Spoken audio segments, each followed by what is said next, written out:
up? It's Samaje back here with another video. Today we're going to be reacting to all Friday the 13th Final Girls from worst to best.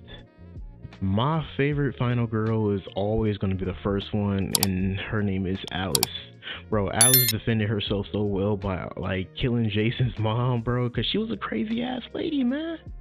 But man, I just didn't like when it came to Friday the 13th Part 2, they killed her off just for a fucking intro kill.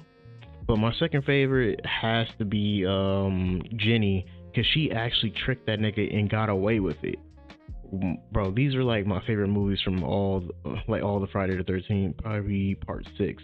They didn't really have a Final Girl worthy of that, but we'll see what they're talking about in this video. Hey, we're ranking all the Friday the 13th Final Girls from worst to best. Number 12, Jessica Kimball, Jason Goes to Hell, The Final Friday.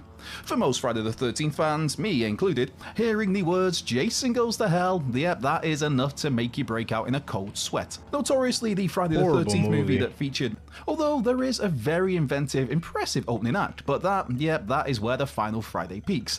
That opening, Jason is lulled out into an FBI sting designed to blow him to pieces, and that is exactly what happens. And from there, the film goes off a cliff as we focus on a bounty hunter trying to stop that spirit of Voorhees from being passed to Jason's half-sister, his niece Jessica, or Jessica's daughter. It's Carrie Keegan's Jessica here who ends up positioned as the final girl with the revelation. I'm sorry for interrupting, but like that's my favorite character from that movie in specific, the bounty hunter, bro. He was the most entertaining and badass.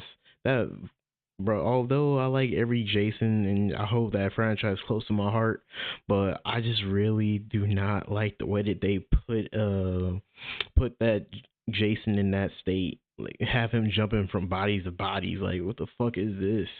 Some possession shit? That only someone related to Jason can ever truly kill him. A magical knife to the heart ends up doing the job for Jessica, but she rarely feels like a final girl. Number 11, Whitney Miller, Friday the 13th, 2009. The main issue with the Friday the 13th remake's Whitney Miller as a final girl is the simple fact that she's out of action for a large chunk of Marcus Nispel's redo. While she very much is in the final girl role by the time the film closes, the main role for Amanda... Oh, I get this. I get why this is like second to last. He should have actually put this one last. Although I like this movie, but he should have put this one last. Like, she was absent for like the whole movie. I thought the final girl was gonna be the girl that was gonna be helping her brother, but like she ends up getting stabbed by Jason. Like, that shit was stupid, bro. I hate that swerve. The Righetti's Whitney is to drive the narrative of the picture by her absence. 6 weeks later, where Whitney's brother Clay is in Crystal Lake searching for his missing sister. Clay meets a group of largely disposable and largely annoying college kids, and that sets the table nicely for what this Friday the 13th remake is all about. It's only as this do-over hits its final beats that Whitney is finally found by Clay, and the two eventually take down Jason after Whitney pretends to be the deceased Pamela Voorhees, and eventually stabs Jason in the chest with a machete, and then the siblings dump his body in the franchise's famed lake. Number 10, Rowan LaFontaine, Jason X. Jason X is certainly a unique beast in the pantheon of the Friday the 13th films, with its futuristic sci-fi setting making it nothing if... I know this movie always gets a bad rep too, but like, just seeing Uber Jason in that whole little spaceship with him pulling out a machete with a new mask, being rebuilt by nanotech and sliced and dicing everybody, I really wish they just did it at the beginning of the movie, because that would have been like way better. And a film that also gave us the brilliantly badass Uber Jason design. One other thing that marks Jason X out as a rare horror film is how it actually features an iconic villain locked up by the government. As the movie opens, we're introduced to a landscape where Jason Voorhees has been captured and being held at the Crystal Lake Research Facility. When all attempts to kill Jason have failed, scientist Rowan LaFontaine makes the decision to cryogenically freeze Crystal Lake's most infamous son. Of course, things take a turn for the worse when Jason kills a bunch of soldiers, that was kind of expected, and he kills David Cronenberg, not so cool, but Jason and Rowan wind up frozen in time as the film jumps ahead 445 years to a spaceship that defrosts the pair. When looking at the final girls of the Friday the 13th franchise, Rowan has to rank fairly low on this list, simply because she spent years trying to kill Jason but constantly failed. Even when she finally gets that job done, it's thanks to advanced future tech, a bunch of other scientists, and of course, the cheeky KM-14 android. Number 9. Pam Roberts, Friday the 13th, A New Beginning. In Friday the 13th, A New Beginning, Melanie Kinnaman's Pamela Roberts has the distinction of being one of the few protagonists of the Friday the 13th franchise who did not battle Jason Voorhees. That fifth Friday movie famously had a Jason-shaped hole, with copycat killer Roy Burns revealed to be the man under the hockey mask this time out. Come on, yeah. Even though I like Pam, she didn't even really face Jason. She just like faced Roy Burns. Roy Burns wasn't even that good of a Jason. Like, he act like Jason, but like, you're running away from an imposter. Like, if you don't go kill that nigga. Alongside Tommy and Reggie the Reckless, Pam helped take down Roy, with him thrown from a barn window and onto a bunch of spikes. And while Pam did survive Roy Burns, the ending of A New Beginning leaves her fate ambiguous after Tommy is suggested as having gone full-on crazy. Number 8. Renee Wickham, Friday the 13th Part 8, Jason Takes Manhattan. Sure, it is often mocked by the masses, but I will forever defend Jason Takes Manhattan. That said, I can fully appreciate why some might dump on this movie, and I can also fully appreciate... Yeah, some of these Jason movies are always going to get a bad rep, but this one was actually kind of scary, especially that scene right there he just showed when she was like cowering in the shower. Just imagine some like maniac coming up to you with a glass knife he just punched out of the mirror, and your death is just like that. That's just scary as fuck. That its final girl is a so-so character at best. Played by Jensen Deggett, Renee is a character who has the honour of knocking off Jason's hockey mask and exposing his disfigured face, which was a pivotal part of Part 8's finale. The thing is, throughout the rest of the film, we so often find Renee only surviving situations due to the assistance of others. Well, by the end of Jason Takes Manhattan, Renee throws some well-placed New York toxic waste into Jason's face, causing him to lose his mask, melt his face, and somehow kind of revert Jason back to a sobbing infant in the Manhattan sewer tunnel. Yeah, it gets a bit weird as Jason Takes Manhattan, but hey, at least it's not Jason Goes to Hell the final Friday, which makes Jason Takes Manhattan look like a masterpiece by comparison. Number 7. Lori Campbell, Freddy vs. Jason. One could argue that Lori Campbell maybe deserves a higher spot here because, let's face it, she had to face Jason Voorhees and Freddy Krueger, Lori being the one to eventually decapitate Freddy at the end of Ronnie Yu's Freddy vs. Jason, and even kind of aligning with Jason during this Battle of the Behemoths. In this case then, Lori's real war is with Freddy Krueger, with Jason merely a pawn who finds himself up against Lori after being manipulated by Freddy, and so that's why Lori doesn't rank any higher. Also, the wink from Freddy's decapitated head in Freddy vs. Jason's final shot, that suggests that maybe, just maybe, Lori didn't quite get the job done. Number 6. Trish Jarvis, Friday the 13th, The Final Chapter. While Trish Jarvis served as the de facto final girl of Friday the 13th, The Final Chapter, she's ultimately overshadowed by her younger brother Tommy. Of course, Tommy would go on to have a 3-film run against Jason, well, 2 against Jason, 1 against Roy Burns, while Trish would have a one-and-done appearance as her younger brother's protector here in The Final Chapter.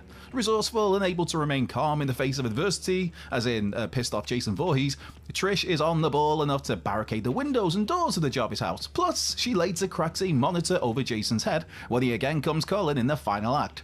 When all's said and done though, it was Corey Feldman's Tommy Jarvis that put Jason down here, maniacally hacking Jason up. Yeah, I'm not gonna lie, I like Trish. She was actually pretty smart as hell and actually defended herself pretty well during all the fights that came close to Jason anyway, but like, she should have ranked a little higher. With a machete. Number 5. Tina Shepard, Friday the 13th Part 7, The New Blood. I take that back. Not gonna lie, this one should have went up to the top at least. She got telekinetic powers and it was just fucking Jason up. She exploded that nigga in a house. Man, how fucking awesome can that get? Full disclosure, I think The New Blood is pretty darn awful. Likely only second to Jason Goes to Hell when it comes to the absolute worst of the Friday the 13th franchise. Still, one could make an argument that The New Blood's Tina Shepard is the best final girl in the series. Her superhero-like powers, they are basically a cheat code. Granted, Tina does have a tragic backstory where she, accidentally killed her father when she was a child, plus she's abused and bullied by her crazy psychiatrist, but nah, Tina can't really rank any higher here due to her having such such a major advantage over every single other character in the series. Number 4. Megan Garris, Friday the 13th Part 6, Jason Lives. Wherever the red dot goes, ya bang. Jason Lives found the franchise in a little bit of a strange place. Jason was dead, copycat Roy Burns was dead, and the series was pretty much just poking fun at itself by now. But Jason Lives is obviously... She did pretty good too. She actually did pretty good too. She saved Tommy's ass because Tommy was about to drown, but she went in the water bravely and literally wrapped that chain around his neck and killed that nigga. Well, for now. You know how Jason comes back. That final girl would be Megan Garris, the daughter of the local sheriff, and someone who's positioned as the would-be love interest of one Tommy Jarvis. Sure, Megan may take a backseat to Tommy at times, but she's a ballsy, mischievous, independent character who eventually helps take down Jason with a boat propeller. Number 3, Alice Hardy, Friday the 13th, 1980. My favorite one. The OG of the franchise's survivors. Adrian King's Alice Hardy has a very special place in horror history. The Alice character cemented her place as a beloved horror hero by making it out of the first Friday the 13th picture in one piece. It wasn't Jason Voorhees who Alice found herself up against, of course, for this first film was all about Pamela Voorhees on a twisted, roaring rampage of revenge following the death of her son. The reveal of... I'll never forget his mother kept saying, "Get her, mommy, get her." That shit was so stupid, bro. Pamela as the killer was held off until the final act, and that final act wrapped up with her being decapitated by Alice. Unfortunately for Alice though, that win, it was only a temporary one, with her brutally murdered during the opening moments of Friday the 13th Part 2 as Jason Voorhees stuck an ice pick through a dome. Number 2, Chris Higgins, Friday the 13th, Part 3. What, Chris? To some, Friday the 13th Part 3 is the very best Friday the 13th movie, with this the movie where Jason first dons the hockey mask. It's also a movie that gave us one of the franchise's greatest protagonists, that being Dana Kimmel's Chris Higgins. What makes Chris particularly noteworthy is that she actually managed to escape Jason twice, once in the present day setting and once 2 years earlier. Initially established as one of Part 3's more meek and mild characters, that makes it all the more impressive to see Chris evolve as the film plays out, eventually taking a fight directly to Jason, beating him with a shovel, hanging him, and then wedging an axe in his head. On a slightly less fortunate note though, the closing seconds of Part 3 suggest she's had a complete mental breakdown, last seen in a frenzied state as the police drive her to safety. Number 1, Ginny Field, Friday the 13th Part 2. Yep, at the top of this list, it absolutely had to be Amy Steele's Ginny Field of Friday the 13th Part 2 fame.